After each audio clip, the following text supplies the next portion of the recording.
Hi, welcome. We're going to get started, and I'm going to leave some space because I'm sure there'll be more people popping on.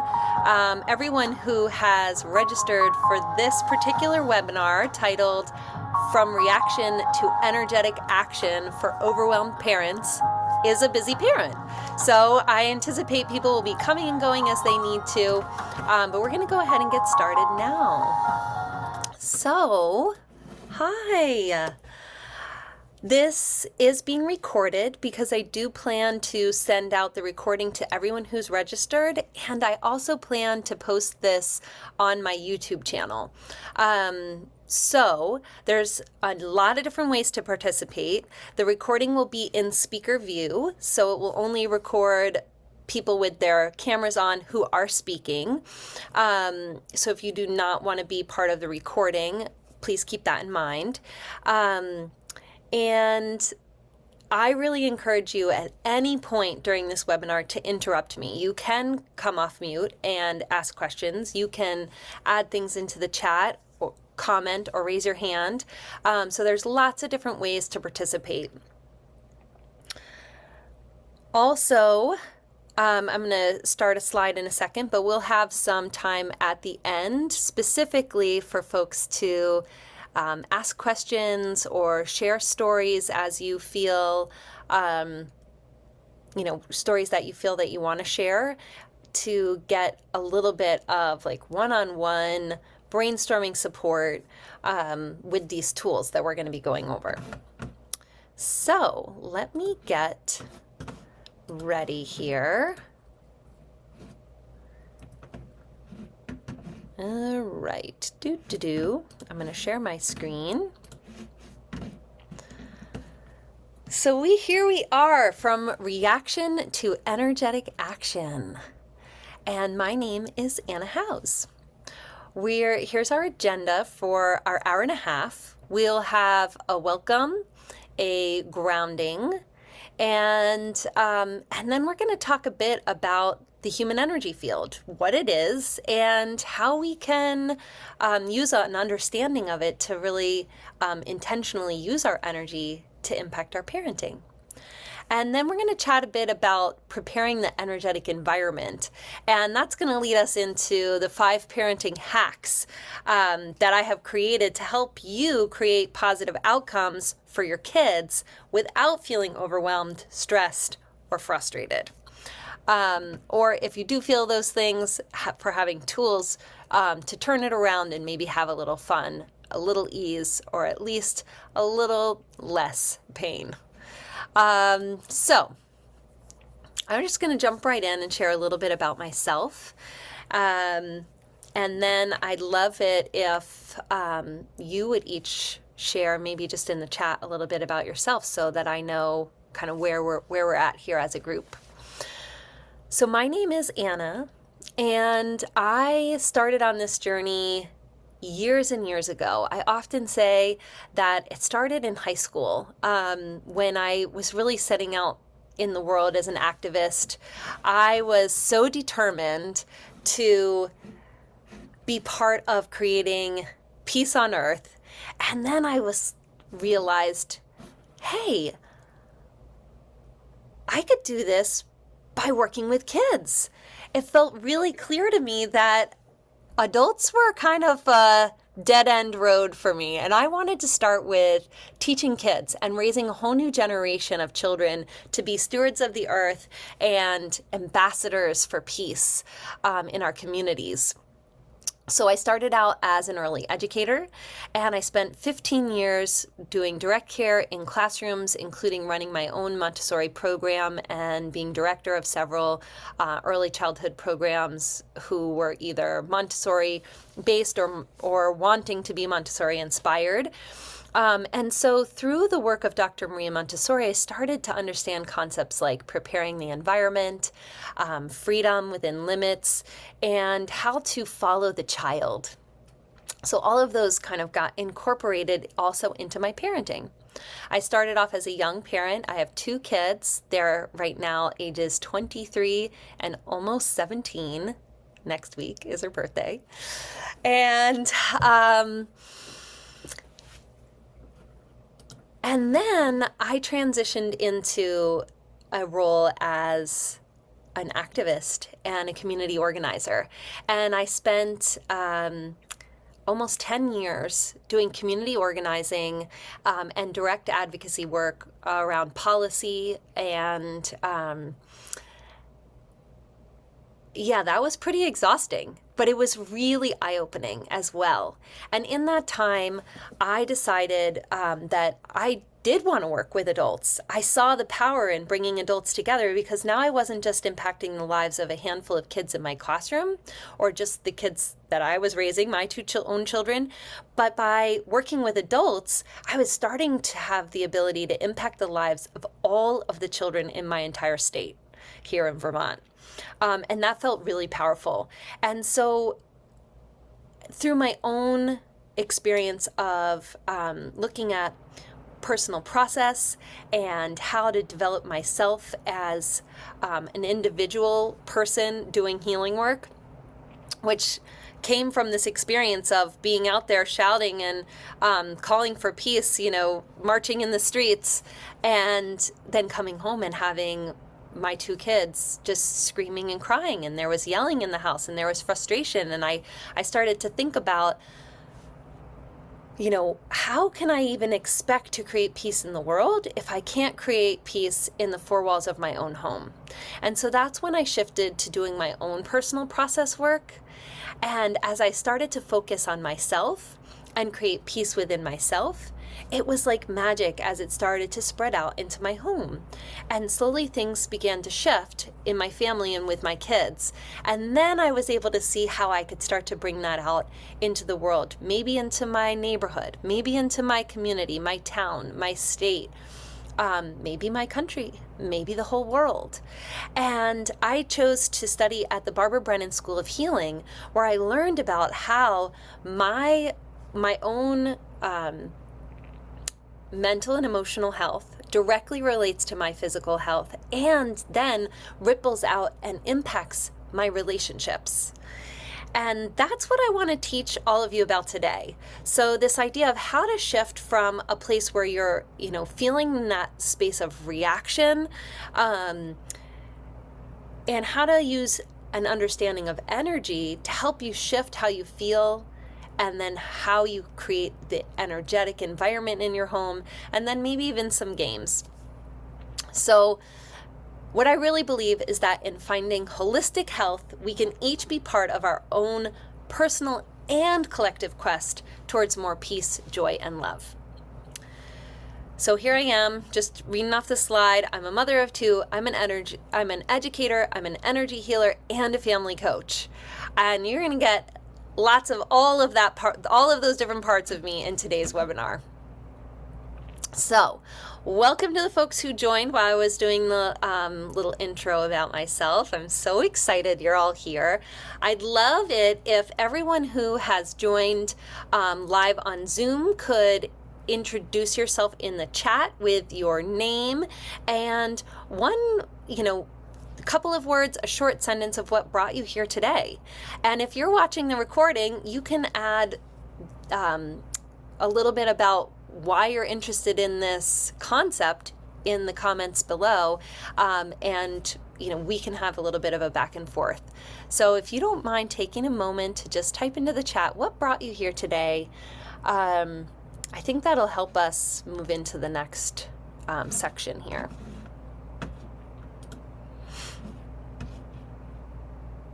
Oh, and one of our participants already wrote, sorry to be late, kids, which I had already said earlier in this webinar. I said, you know what?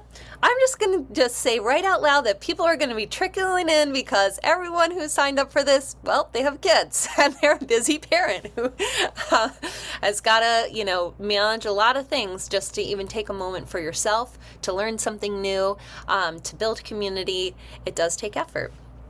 So thanks for sharing a little bit in the chat.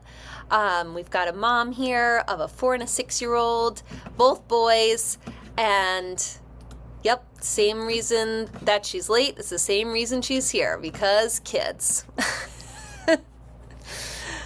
Oh, well, this is so great. We've got a mother of an 8-year-old and a 10-year-old here looking to learn all about this. And a mother of a 10-year-old here who's looking forward to learning new things. Well, one thing we know about the brain and learning new things is that, well, we can't do it if we're feeling stressed out, overwhelmed, in fight or flight. Once our limbic system has taken over, there's no opportunity for that absorbent part of our brain or the logical thinking part of our brain, our prefrontal cortex, to get into gear. So we're going to do just a short grounding to support our nervous systems in settling and to give our brains a little space to begin the journey of absorbing some new information. So wherever you're at right now, just taking one deep breath, feeling the air coming in, and exhaling, just allowing yourself to fully exhale, feeling the release and the relaxation. And then bringing your awareness to whatever part of your body is touching the ground, the floor, the seat, the bed, the car seat, wherever you're at right now, just feeling the part of your body that's touching the bottoms of your feet, maybe your sits bones or the backs of your legs. Maybe your back is leaning against a chair, just noticing that contact you have. The contact you have with the earth or a chair or a room, the space that's holding you right now. And then just having gratitude for those feet, for those sits bones and legs, for holding you, carrying you through your day, helping you do all the tasks that parents do. And taking one more deep breath, just breathing in the awareness and breathing out some deep gratitude.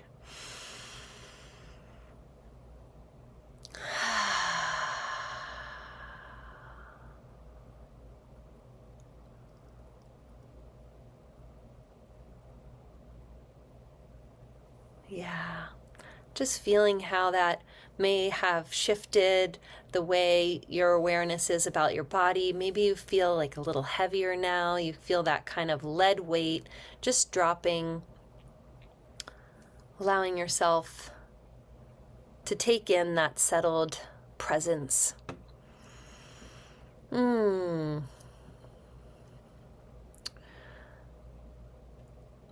So I want to just share that I'm not going to play this song, but I have an image at the bottom of this slide that shows an image I have on my YouTube channel. This is a song that I often play for guided meditations. You can go there and you can play it anytime you want. And I will send the link out with the recording to this webinar so that you can also listen to that song and find your own way to that grounded space. So we're going to shift gears and we're going to talk a little bit about the human energy field. I'm just curious if you could share in the chat, just maybe say yes if you've heard of the human energy field or aura before. So I get a sense for where people are at. We've got another busy parent popping in. Yep, yes. All right, great. So we've got a little bit of an understanding of the human energy field. You've at least heard of it before. And if you have never heard of the human energy field or aura, I'm going to go over just a very brief definition, but you can do some Googling to get deeper with it, or you can reach out to me via email to ask some more questions. So the human energy field, what we're really going to be talking about today is specifically what it is and how our understanding of energy can be used to support a new way of parenting. Because like I shared, there was some culmination of my understanding of the human energy field and my curiosity in how I can shift things in my parenting that started to come together, where I saw some really big changes in the way that my family interacted and in the ways that we built relationships with each other. And so the human energy field, or aura, is an electromagnetic field that runs through and surrounds all living things. And we actually already use and understand energy in many common ways. So the first way that I often describe it is just vibe, right? Vibe is a common term now. A lot of people use it. It's like we often say things like, ooh, I like the vibe of this place, right? Or we might say like, ooh, he woke up with a bad vibe, or he's got a bad vibe, or so we're already starting to feel energy, because energy is vibration. And we often think about vibration, we all learned about it in school in the way that sound waves are a vibration that we can kind of measure and quantify. And so we understand that sound is a vibration that moves out, has ripple effects. And so does our human energy field. It has a vibration, and that vibration has a ripple effect. It vibrates out, it sends a vibe out that other people can feel and pick up on. And so being aware of the fact that our vibe can be felt, like this is a type of communication that's a nonverbal communication. And I've been hearing more and more as I'm connecting with a lot of parents and families that they're starting to see how children pick up, specifically children can pick up on the energy, even if our words and we're trying to hold our face and our physical communication in a way where we're saying like everything's fine. If we're scared, the kids feel that energetically. They understand that energetic vibe. There's a lot of different examples of that, and we can chat about that more as we kind of go through this. So I'm seeing there's a parent who wrote in the chat, that is so true in my house. Yeah, they know it. They pick up on that vibe. The other important thing for me about the human energy field, in my experience, we're going to get there. We're going to talk, I advanced my slide on accident. I see a parent read all the way to the bottom already and feeling that the spikiness. So first I want to chat a little bit about how my understanding of the human energy field and the chakra system really allowed me to have a map to make a direct connection between my mental and emotional health and my physical health. And it also helped me make a direct connection and map out the connection between how I was feeling, thinking, and acting, and how that impacted my relationships. And so the human energy field can also help support us in understanding the interconnectedness of all of these things that often get put into silos or into really separate categories. So today we're going to specifically be talking about the human energy field and how it relates to these pieces with our kids and the interconnectedness of our family. So that's where we can often start to recognize we are using energy all the time. We often can feel when we're pushing with our energy. So even though I might say, I shared a story about this over email this week, that I was telling my daughter, it's okay if you make your own choice, but my energy was pushing because I had an idea of what choice I wanted her to make.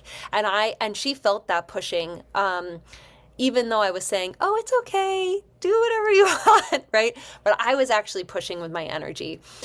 We've all felt when someone's pulling with their energy, right? Like, I've had moments where I've had a friend call and it's like they haven't even said anything yet, but I can tell already like they need something, they're needing support. They're already starting to like pull with their energy because they're calling because they need something. And then the other two that I think are really obvious that we feel is like the spikes. And this is where there's a parent in the chat said that they feel the spikes, right? It's like when I'm angry, I don't have to verbalize my anger, if I'm feeling frustrated, my kids know. It's like they're taking the long way around. It's all of a sudden like everyone starts walking on eggshells, is trying to like avoid me because I'm just sending out like my energy field is full of those spikes. And I'm sure all of us can think of a time when we've been near someone who's had that kind of energy and we just want to, avoid them. And the other one that is one that I think we feel a lot is withdrawal. When you're having a conversation with someone and then all of a sudden you're like, hello, anybody there? Are you going to talk? Are you listening? And this is one also that, and I'm thinking of my experience with my kid because just to make a child connection to this. So when I was pushing with my energy, my kid had spikes, right? Her energy was like, get back. She was really trying to hold that boundary because she could feel that even though I was saying it's cool, she knew it wasn't, and she had to really go into this defense with her energy. And then it shifted. My husband, her dad, came in the room and said just the simple thing, hey, how was your day? And poof, she was gone. She first energetically, like my husband and I looked at each other because we watched her just like completely shrink away. She was right in the middle of making herself a snack. She shrunk away energetically, and then she just went to her room without saying a word. Like then she physically withdrew. She was like, I'm out of here. So these are the different ways that we use our energy all the time, every day. I'm curious if anyone else wants to share any examples in the chat or come off mute. One of the things I shared in the beginning is that I am recording this. I plan to put it on my YouTube channel and send it out to everyone who registered. So if you come off mute and you talk, you will be recorded and on camera. So if you don't want to be in the recording's in speaker view, then you can just share in the chat. So I'm just going to give a minute to see if anyone wants to share any experiences they've had where they've felt a vibe or they've understood the connection between their mental and emotional health and their physical health or their relationships, or where you've actually felt someone using energy or yourself using energy in a way that was like really tangible. Sorry, I have a cold, which is another reason why I'm late. So I have 4 and 6-year-old boys, and I feel like they are all pull all the time.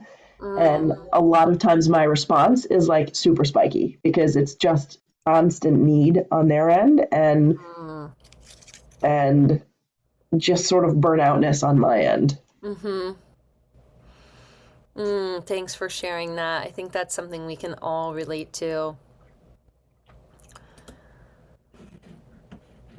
And then we have one in the chat, and she says, yes, when I'm focused on my energetic calibration, the parenting flows well. And when I'm focused on my daughter and what she could do differently, it's a mess. Yes. Yes, it's so, it's interesting how much we can be in reaction with each other. And so that's what this webinar is all about, right? When our energy systems are reacting to each other's energy systems and we don't have a conscious awareness of it, it can just feel totally out of control, totally overwhelming. Like I get to a point where I say like, I've lost my mind, right? I have like lost it, or another great one that I've heard is like, this idea of being like beside yourself. Like you can just be beside yourself with grief. You can be beside yourself with anger. You can just be beside yourself feeling so overwhelmed. And that means your energy is literally not centered around your physical body, but beside you. And I've actually had experiences where I'm so overwhelmed, things are so crazy, I'm going to go walk through the door and it's like, poof, I just run right into the side of the door frame. Has anyone else had that experience where you hit your shoulder like on the side of the door, or you just like, you're like, I thought I was walking through the center of that doorway, but I just like slammed the side of my body on it as I was trying to walk through? Oh, I see a hand raised. Yep, had that experience. Yeah, your energy is going through the center of the door, but your physical body gets jammed up on the side of the door frame. So this is what can happen when we're really in reaction. So my 5 parenting hacks today are all about finding tools, tips, tricks, and even some games where we can be more aware, more conscious of how we're running our energy and actually have intentional impacts with our children, and how that can, kind of make or break a day or a moment, any moment. So before I jump into my 5 parenting hacks, and I can see people just taking in the images and the language here, I'm just curious if anyone has any questions about the human energy field before we move on.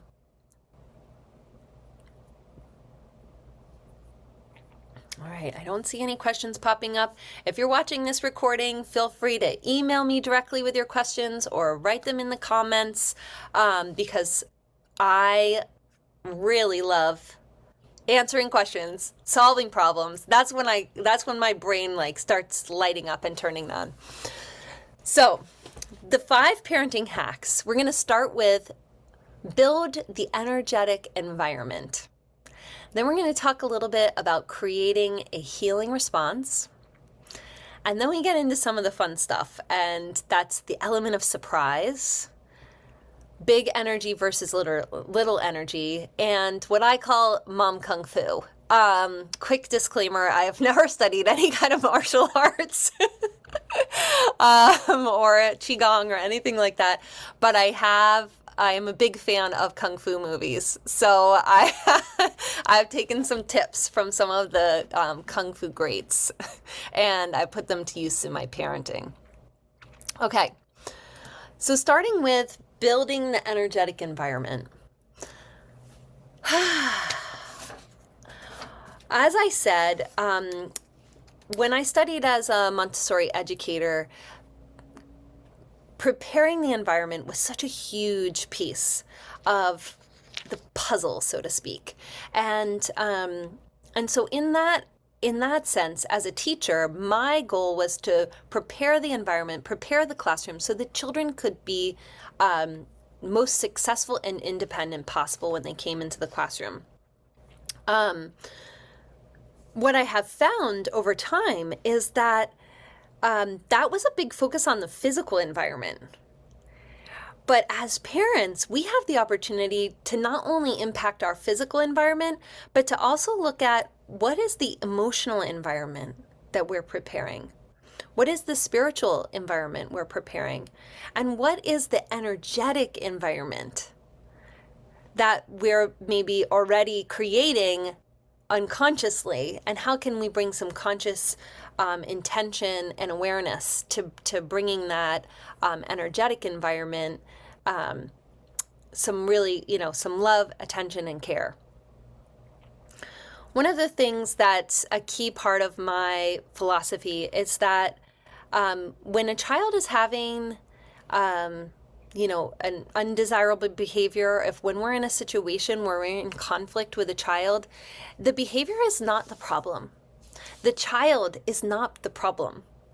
It's that the environment isn't meeting the child's needs.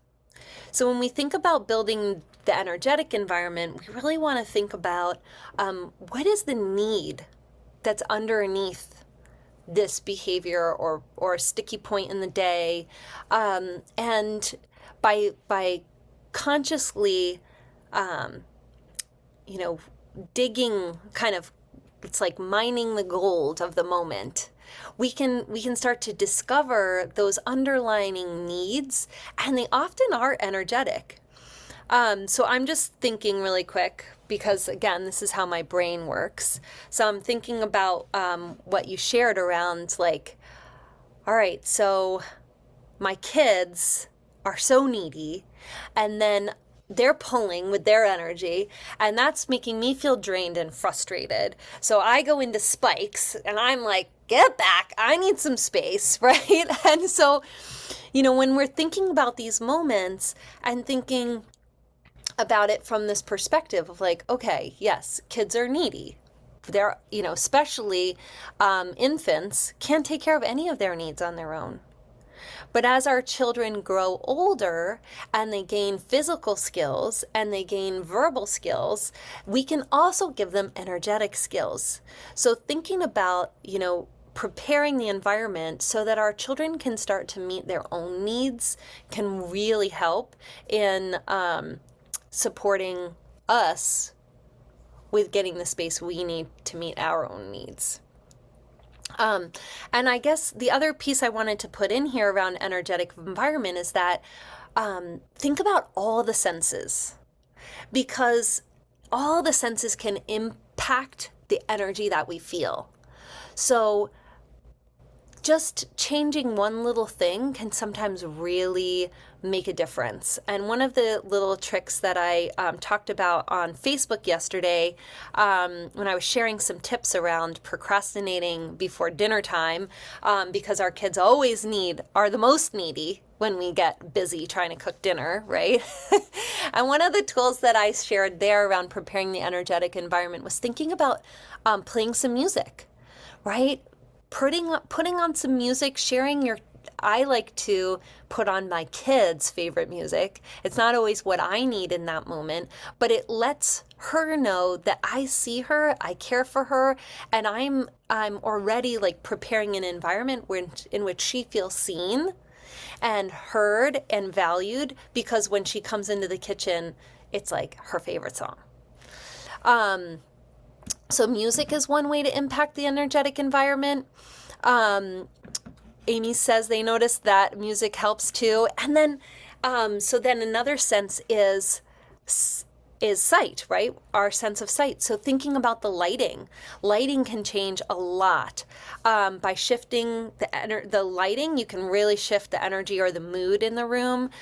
So we actually have a lamp where we have a red light bulb in there and a blue light bulb in there and a white light bulb in there, so we can turn on one or the other or all three. And the kids often like changing the color of the light and feeling, ooh, oh, this blue light makes me feel calm, or like, ooh, this red light makes me feel warm, right? And then we can start to give our kids the tools for starting to notice their own energy and their own kind of vibe when they get to vibe out with different colors and different lighting. And then another one is smell. Smell can make such a big difference. And this one is going to help us transition into the next tool, the next parenting hack here.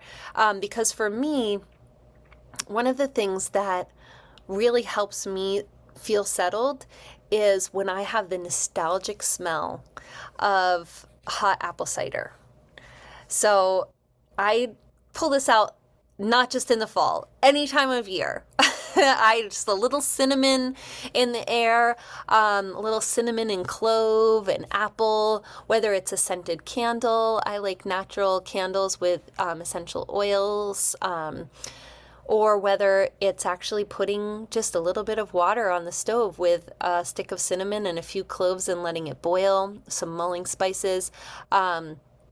Or having some essential oils that I can put on a diffuser to allow for a new smell in the room. We actually even found a cinnamon broom. It was like this, it's not a big broom, but it's like a decoration. It was at Trader Joe's, and it smells so strong of cinnamon, so I keep it tucked away. But every once in a while I pull it out and I wave it around, and it's like, that nostalgic smell just settles my nervous system. It really, really helps. It's so supportive. So all of these kinds of things can impact the energetic environment. And we want to think of ourselves and our kids. So what will make your kid feel supportive and what will make you feel supported? And that's where we get into the second hack. And the second one is creating a healing response. So at this point, most people have heard of a trauma response, right? We have a trauma response when we're triggered, we're freaking out, we're reacting from past traumas. Or now that I'm studying about epigenetics, we could be reacting from the past traumas of our parents or our grandparents. But what we don't often talk about is then what's the antidote? What's the antidote to a trauma response? And that is a healing response. The concept of a healing response is that when we are in energetic relationship with someone and we're having, or let's put it on them first. They're having a reaction, right? So it's like, he stole my toy, right? Or took something from me. That's a classic one that gets kids just like triggered right away. Something got taken from them and they're really upset. They're flipped their lid. They're, they're really having a reaction. Well, that can easily trigger our trauma. Someone screaming and yelling, I can easily slip into a trauma response because screaming and yelling does not feel safe to me. But when I can allow myself to keep my prefrontal cortex engaged, keep myself calm, I can then choose to consciously hold my energy in a way that provides a healing response. And when I'm holding a healing response, it allows for the other person to have their reaction without me like multiplying it, doubling it up, right? There's a way that like we can start to when everyone starts flipping their lids, it's like that hectic, traumatic energy just multiplies. But what I've found is that in order for me to hold a healing response for someone else, I have to first practice holding a healing response for myself. And that's where this idea of the hot apple cider kind of transitions into the healing response. Because when I have that nostalgic feeling, that comforting feeling that hot apple cider provides for me, it soothes and calms my nervous system. I start to feel how I can hold, I can hold myself in this calm and loving way because that's how hot apple cider makes me feel. And we all have our own hot apple cider. I have another healing response that I call vanilla pudding. That one's a little creamier. It's a little thicker. It's a little sweeter. And that one really that's when I'm feeling needy, I grasp onto my healing response of vanilla pudding. I don't actually eat vanilla pudding, just to be clear, but it reminds me of what it might feel like to feel full and satiated and soothed by this sweet, creamy deliciousness. And then I start to feel it in my energy. I can feel like my energy shift from spikes to like, vanilla pudding. Right? Just so soothing. I feel like I'm getting some reactions from those of you participating that you're like, yeah, I can feel the difference in that. I can really feel the difference in that. So you're all going to have something different, a different healing response for yourself that's going to be that thing that's just that reminder of like, how do I feel when I feel full, when I feel calm? And so having some kind of like code word or some kind of reminder, maybe it's just remembering a place where you feel so calm. So for me, another healing response I have is the mountaintop. I grew up hiking mountains and skiing, and there's something really special about being at the top of a mountain and seeing the expansiveness of the land around you and the clear air and the bright sun or floating clouds, and it's just quiet and serene. And that brings me a different kind of sense of calm when I think about the mountains. Another space I love is being in the forest, surrounded by that rich green of a deep forest with, lots of evergreens, conifers. There's just something so enriching for me about that. So just take a moment right now to think of whether it's a smell, it's a food, it's a texture, or maybe it's a place, a scene that makes you feel calm, that makes you feel full. And just breathe that into your system for a moment.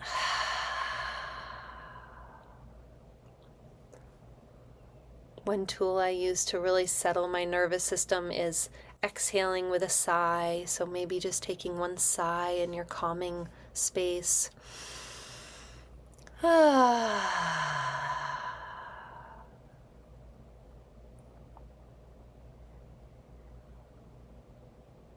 So from this place, when you start to feel that energetic change in the energy around your body, maybe it even starts to change the feeling you're having in your body on a cellular level. This is the opportunity to practice self-regulation, because when we practice self-regulation, we can become a model. Our children actually learn by watching us. As much as we'd like to believe they learn from what we tell them, they actually learn from what we do. So they're watching and they're learning constantly. And so as we practice self-regulation for ourselves, we're modeling it for our children. And then we can begin to develop moments of co-regulation, where we are beginning to hold, maybe a family healing response where we're co-regulating together. And the last tool or concept that I want to teach around creating a healing response is about this idea of the vibration. So I'm going to go back to talking about sound for a second so you can really start to understand the impact that our energy has. When you strike a tuning fork, it begins to ring and vibrate. So I'm shaking my right hand in the air right now to simulate the vibrating tuning fork. You can then bring a tuning fork next to it that has not been rung. So I have my left hand in the air now, and it is not shaking, but my right hand is still shaking, and as it gets closer, the left hand begins to shake too, because that tuning fork will actually pick up on the vibration from the one that was struck, and it will also begin to ring. It's incredible. You can try this. It really works. And in that same way, our energy, so when we hold a healing response for ourselves, then our energy starts to vibrate out that vibe. And anyone who comes close to us will begin to vibrate at the same frequency, at the same rate, feeling that same energetic vibration that we're sending out in their system. So the strongest energetic vibration will start to harmonize, or it's called harmonic induction. Will start to harmonize with the other energy fields in the space.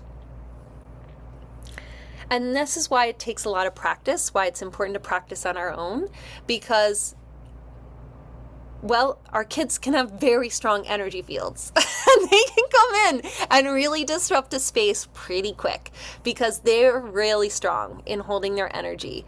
And for us to be able to have the stronger energy field that is calm, we need to practice.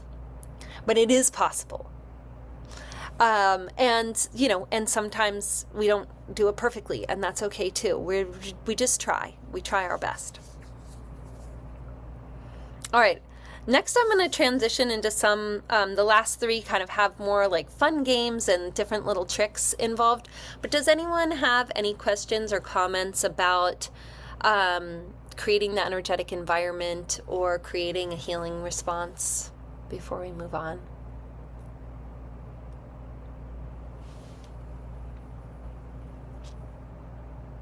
Okay.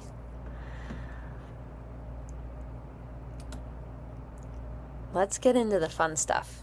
So, use the element of surprise. This is where we can shift the energy quickly if we need to. And again, this is an experiment. What's going to work for my kids is going to be different than what works for your kids, and you can kind of find different ways to try this, fine tune it. All of the tips that I'm sharing, I meant to say this right at the beginning, these are all just concepts, general concepts that you're going to find ways to put into use in your own unique way. It's like giving you just models of how to hold the space, but what you actually do, that's going to be unique in every single family. And for every single parent and child relationship, you're going to find your own unique use of these tools. Just like all of us have our own healing response, we're going to have our own tips, tricks, tools, and games to use the element of surprise. So here's a few of mine. First of all, being silly is really fun. So this, using the elements of surprise, is all about improvisation. So even if you weren't in your high school drama club or you don't think you're a good actor, guaranteed you can figure out how to do some improv as a parent, because all it really is about being playful. It's about having fun. So, and the idea here is you shift the energy by doing something unexpected. And again, this is another time where using multiple senses is going to really help you shift the energy in the room. And the other important part of using the element of surprise is understanding that what it is, it's an exit from the reaction. Because when we're in a reaction, we can be like, in this cycle, it's like being on a really bad carnival ride and we're just like, where's the exit, right? How do I get out of here? How do I get off this scary ride? And so this is using the element of surprise is like finding the exit. And there usually needs to be something after the exit, some way of repair, of settling our nervous system. So none of these tools are meant to be used in isolation either. You're going to want to find a combination.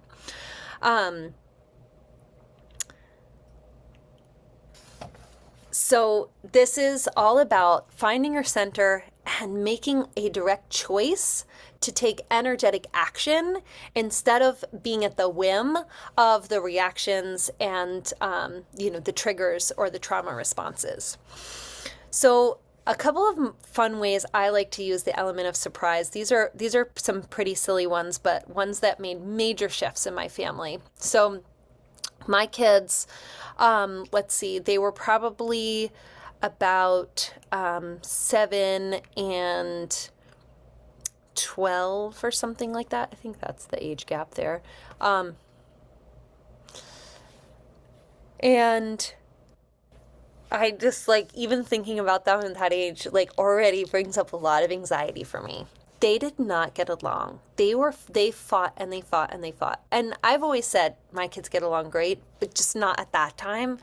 It was constant bickering. It was like my little one was just sure that they were so cool and so awesome, and my older one was so sure that they were so not and did not want them anywhere around. So it was like this constant game of like cat and mouse, like trying to get chased, run away, and all kinds of screaming constantly in the house. And so one of the really silly things that I did to use the element of surprise is like if I came into a room and they were really bickering, I would start quiet and then get louder and louder. And I sang this song. It went like this. We're a happy family, we're a happy family, we're a happy family, we're a happy family. And then I do this like silly little jig.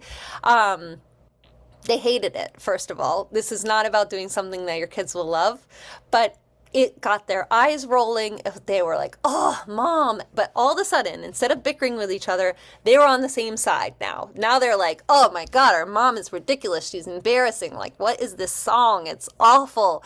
And it was just like that. The fighting, they shifted from fighting each other to teaming up to gang up on me. And again, it wasn't about me feeling sorry for myself that I wasn't the most popular person in the room, but it was really an opportunity for me to shift the energy. And then it was all about where I took it from there, right? And so often it was like a quick change of subject or an introducing, a snack or a game at that point was a great tool. So that's all about using the element of surprise. And this goes really well with the next tool, which is big energy versus little energy. And this is also this way of like doing something unexpected. So one of the ways that I've found that energetically, this isn't so much about the big energy versus the little energy. So you're not the big energy and your child's not the little energy, or the vice versa. This is about using your energy to go big and then get small.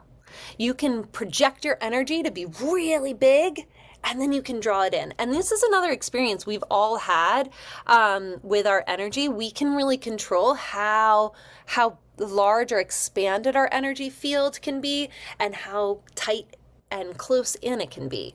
I know at least one person's calling in from New York City. And so I think about this often when I go into New York City and I have to ride the subway somewhere. All of a sudden I notice like I draw my energy in really close, right? When you're in a crowded space, it's like you want your energy to be really close to you.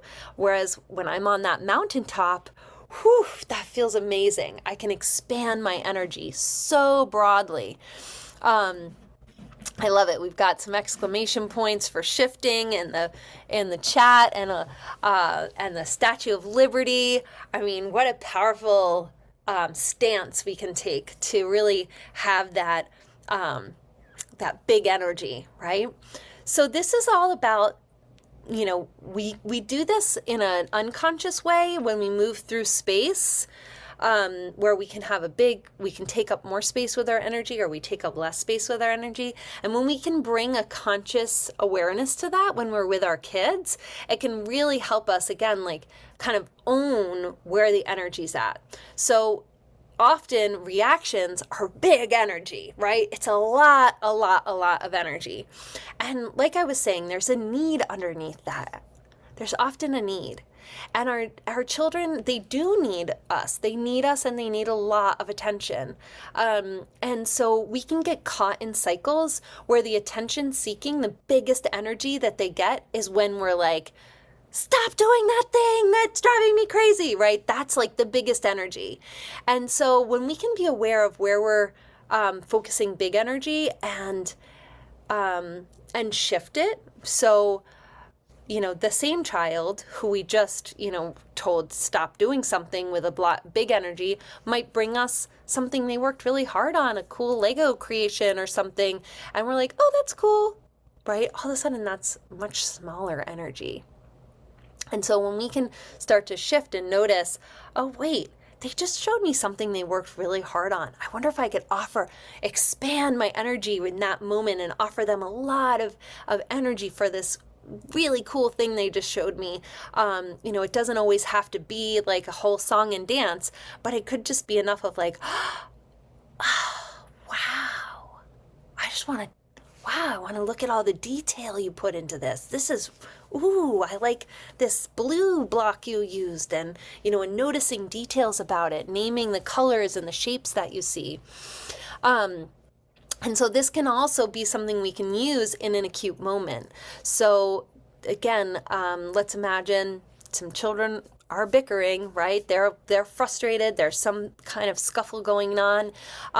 And I, as an adult, I might want to go over there and fix it and be like, okay, well, who did what and who needs to apologize, and kind of get into it. But that can often backfire on us. We're not always really the most helpful. And so sometimes what I do is I use an opportunity to use big energy to catch their attention, to help shift their focus. So I might do something again like, oh my gosh, did you guys see that over there? Whoa, right? And like project some big energy in a different direction. Of course, then you have to have something really interesting to point to if you do that. And I've definitely had a moment where I've done the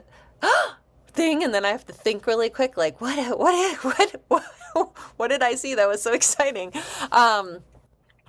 Or using little energy. So this is a tool that I found so useful in the classroom. So there might be 30 kids, 30 like 3-year-olds in a classroom, and it just can get so loud. And the tendency for most teachers is to be like, everybody quiet down. But what I found was one of the best tools was to use little energy. So here all these 3-year-olds have all this big energy. And if I'm like, oh wow, do you guys see this over here? Hey, check this out. Again, drawing their energy in, using little energy to draw them in closer, and I start whispering about something really important and using my face to show like how interesting it is. This can really help draw them in, and then I'm using little energy to attract their attention.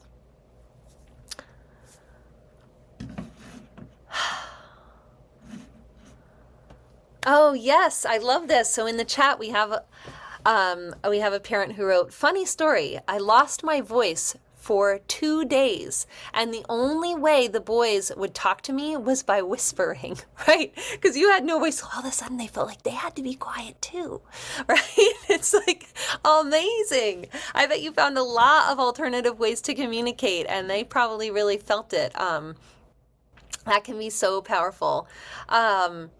Another way we can, use our energy is by actually, almost sending like a little energy bubble around something interesting. So maybe you have a younger child and they're toddling around and they've noticed a little flower. And you don't even have to get close and look at the flower with them. They might be looking at that flower, and you can almost like imagine, visualize, just sending a little extra energy around that flower so that you're noticing it from afar, but you're giving them their space and autonomy to check that out, and they can feel you there with them, right? So knowing that it doesn't have to be a big physical gesture or a wild, theatrical experience.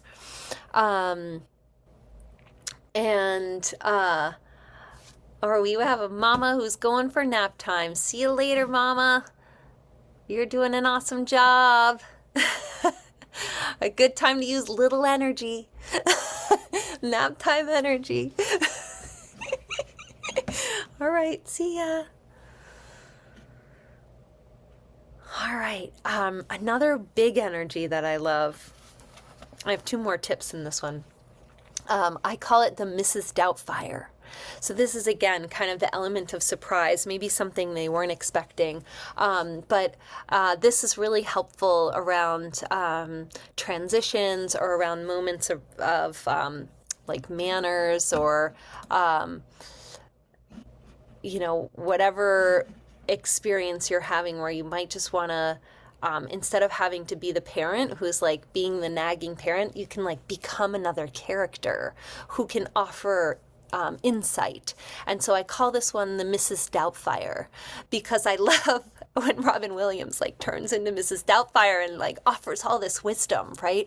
And so every once in a while, like at the dinner table, I might say, "Oh, darling, I love the way you're using your napkin. That's so lovely. Oh," I can just switch into a different accent with a different voice and offer big energy in this way where I'm giving them compliments or noticing something awesome about them. And that helps shift my energy also, because they can already feel, again, without me saying anything, that I might be annoyed by the way they're wiping their mouth on their sleeve or, frustrated by something. And so if I can shift it by bringing big energy to something they're doing great, and by shifting the way I'm using my voice or my mannerisms, it can really again, solidify or shift the energy in a particular way.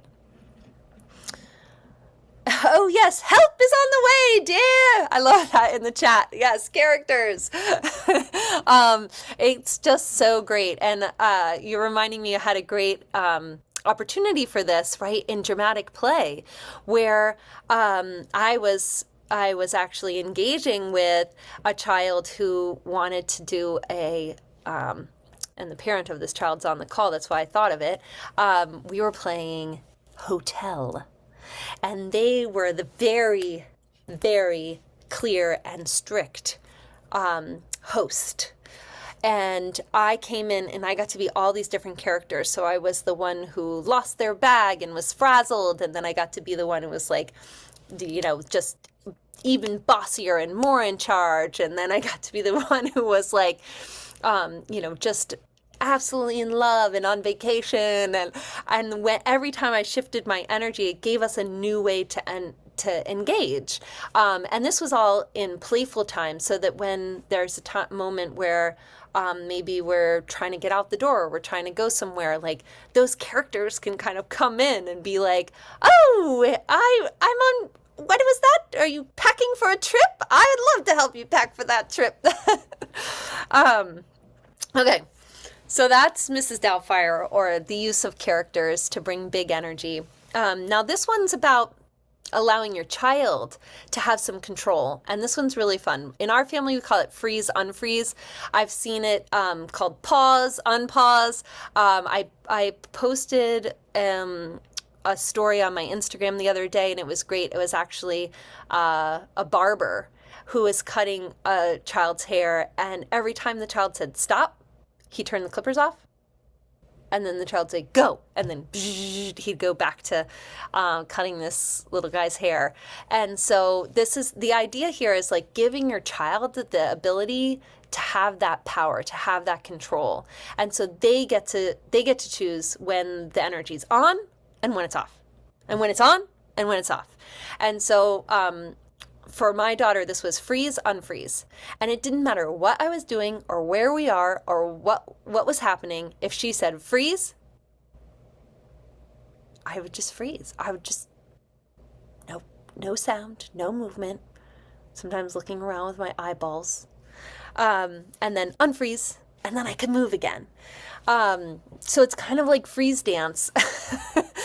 And we could do it in silly moments, but I also let her do it in tough moments. If I was feeling frustrated and she said freeze, it was a good reminder to take a deep breath and to stop for a moment. And, I can already hear the opposition to this. People would tell me all the time, like, oh, but what if your kid tries to do it in an inappropriate moment? Or what if you're driving? Or, you certainly can't let your kid take advantage of you by telling you to stop anytime they feel like it. But that, honestly, that never happened for us. It was always in moments, either when we were really being playful. It was usually in moments where it was just us. But it always left her feeling really empowered, and gave us that opportunity to play with the energy. So big energy, freeze. And then you can feel as the energy starts to shrink back, and unfreeze, and then you get back into it. So those are some fun ways to play with the energy. The element of surprise and big energy versus little energy. Let me check in on the time. Oh, great. Good. We'll still have lots of time for questions and answers. I have one last one to go over, and then I'm going to share a little bit about my upcoming course, and then I'm going to stop and we're going to just share with each other. I'm going to answer some questions, and we can connect. So the last one is Mom Kung Fu. And Mom Kung Fu came specifically from one of my favorite Kung Fu movies, titled Tai Chi Master. And in Tai Chi Master, there's this pivotal moment where the main character, who's played by Jet Li, is he's gotten to the point where he's completely overwhelmed. He's completely he's in that I've given up moment. Like, he's not going to do anything. He's not even going to take care of himself, clean his clothes or anything. He's just gone to complete collapse. He's given up. There's nothing I can do. His opponent is just too out of control, and he's given up. And I believe what happens in this moment is he sees the leaves blow by. And then he notices that if he moves his hand with the way the leaves blow, he begins to move with the leaves, and then he can start moving the leaves, and he like creates this like whirlwind. And then he does it in the water, and he's able to move this ball, whereas he's moving it gently, and then just one push and it, boom, it can, the energy can move in a new direction. So the concept, and I see we have one more person who's got to pop back to her kids, so just take this in before you leave. The concept is become one with the energy to move the energy. So instead of trying to move in opposition, it's like if your kid's headed this way, if you head this way too, then you just might all move that way. So, becoming one with the energy to move the energy. And so one quick silly game that I've done that was inspired by this idea of Mom Kung Fu, where you can kind of like move with the energy, and you can, make these subtle suggestions that get things moving in the direction that you're kind of hoping for. Is this is a before dinner when I'm cooking dinner game that I developed with my kid, who really did have like this needing my attention, needing my energy right when I was trying to cook dinner. And so one of the things, and she would literally just come and like pick, like poke, try to get a rise out of me almost, so that I would give her attention instead of like focusing on cooking the stove. So I knew that she needed to be close to me, and I knew she needed my attention, but I needed to be focusing on the food. So I created a really silly game, and I don't know what kind of pushback I'm going to get for this one, but I called it Pickpocket. And what I did was I put a wooden spoon in my back pocket of my pants. And I just had this I just pondered for a moment. I was like, I wonder if there's someone in this house who could take this spoon out of my pocket without me noticing. And it was like she rose to the challenge. And it became this game we played almost nightly, where I would choose an object to put in my pocket. It started with like a big mixing spoon. And then she would slowly sneak into the kitchen as quietly as she could to get as close to me as she could without me noticing, so that she could finally take that spoon. And I was like, I would just notice little sounds. Oh, did I hear something coming? And then she'd scurry back into the living room. Or I'd be like, oh, was there a shadow just going by? But mostly I would, kind of not notice her, but I just noticed little things, and it gave her just enough attention, but I could still focus on the food. And then she'd be right behind me trying to like pull the spoon so quietly and carefully out of my pocket. And then every once in a while I would catch her, right? Like, oh, there, gosh, you snuck right up on me. And that just, gives that little boost of energetic input. And then I could go back to focusing. Okay. So that got us through all of the energy tricks. I want to share that I do have a course called Roots to Grow Wings to Fly, grounded in expansive practices for raising amazing children.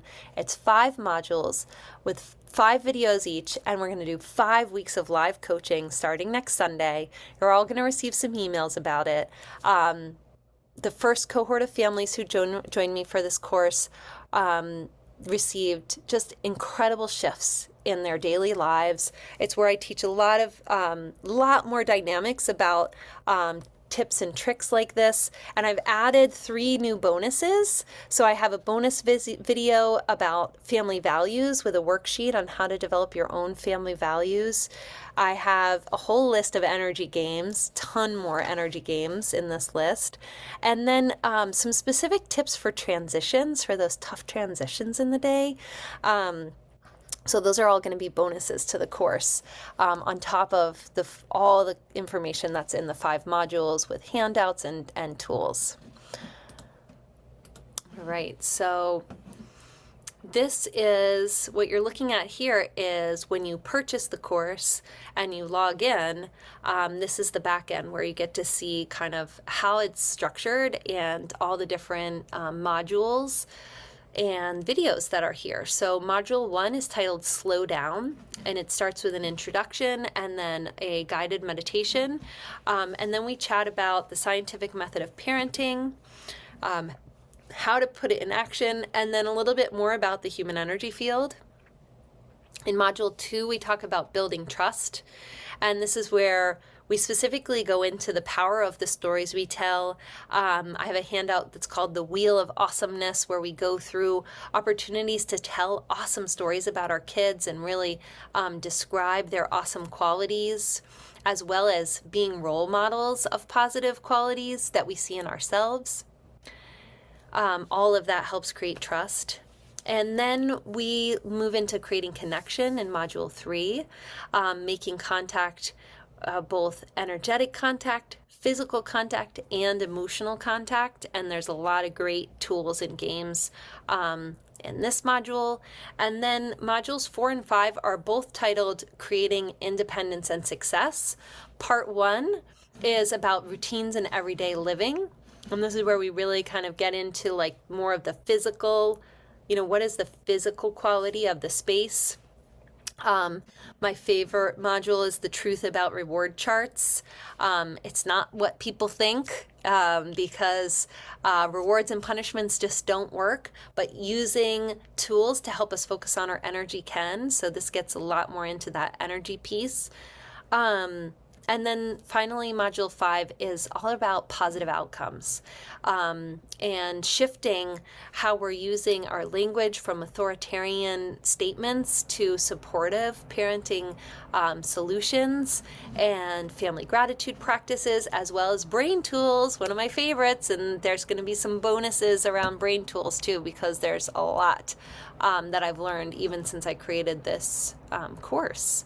So that's the Roots to Grow, Wings to Fly course. I'm really excited for. Like I said, we're going to start next Sunday. We'll start the live coaching calls. They will be held at 3 p.m. each Sunday for 5 weeks.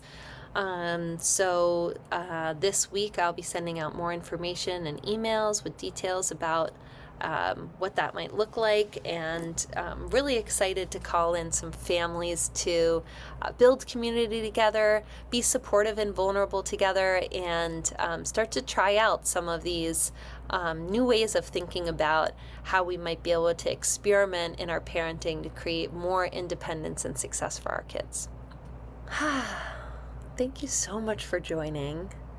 I am just thrilled to be able to offer this work and to support families who really want to find a new way of parenting that looks a little differently than maybe the way that we were parented.